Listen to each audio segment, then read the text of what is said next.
Assalamualaikum warahmatullahi wabarakatuh. Perkenalkan, nama saya Abdul Sudiki dengan NIM C1C023. Di sini saya akan membahas dari materi perpajakan, yaitu mengenai PPN, masukan, dan keluaran. Yang pertama yaitu pajak pertambahan nilai.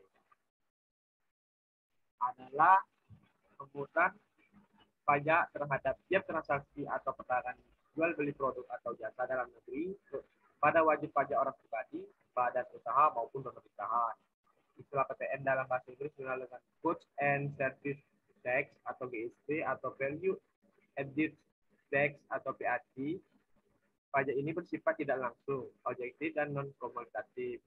Maksudnya pajak tersebut dibayar secara langsung oleh pedagang, melainkan dibayarkan langsung oleh konsumen. Sehingga dikatakan tidak langsung karena konsumen tidak membayar secara langsung ke pemerintah. Kedua, itu dasar hukum PPN di Indonesia. Dasar hukum pajak penghasilan tambahan atau PPN adalah Undang-Undang Nomor 42 Tahun 2007 tentang pajak pertambahan nilai barang dan jasa dan pajak penjualan atas barang mewah.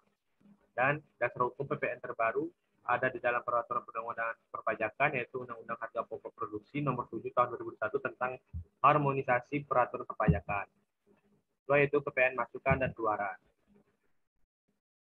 PPN masukan merupakan pajak yang dikenakan ketika pengusahaan kena pajak, melakukan pembelian atas barang kena pajak, dan atau jasa kena pajak. Sedangkan PPN keluaran, pajak yang dikenakan saat PKP melakukan penjualan terhadap PKP atau JKP. Secara sederhana, menghitung PPN, masukan, dan keluaran itu ketika PKP mengusulkan atau mengurangkan pajak masukan dalam satu masa pajak dengan PPN keluaran dalam masa pajak yang sama. 3, yaitu contoh perhitungan PPN masukan dan keluaran. Contoh perhitungan PPN keluaran.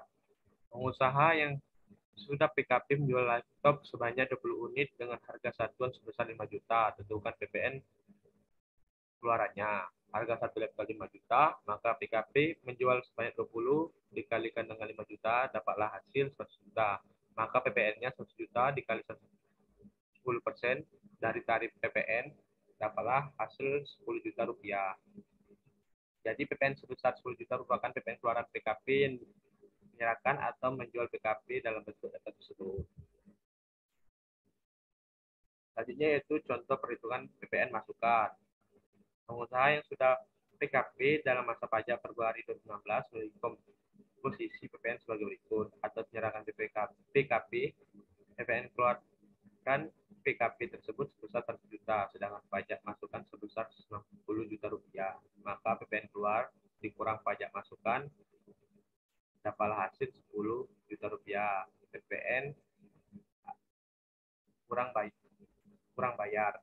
Pada masa pajak Maret 2016, PPN keluar PKP tersebut sebesar 110 juta rupiah, sedangkan pajak masukan sebesar 130 juta. Maka PPN keluar dikurang PPN masukan, yaitu dapatlah minus 20 juta rupiah. Pada masa pajak April 2016, PPN keluaran PKP tersebut sebesar 110 juta rupiah, sedangkan pajak masukan sebesar 60 juta rupiah. Maka PPN keluaran kurang pajak masukan dapat hasil 20 juta rupiah. PPN kurang bayar sebesar 20 juta rupiah, kemudian bayar pada bulan sebelumnya 20 juta rupiah, jadi PPN masa April 0 atau Juni.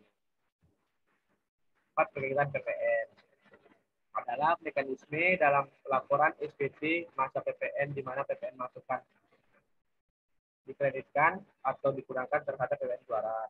Kemudian adalah PPN masukan yang memenuhi ketentuan pasal 9 Undang PPN. Demikian yang dapat saya sampaikan.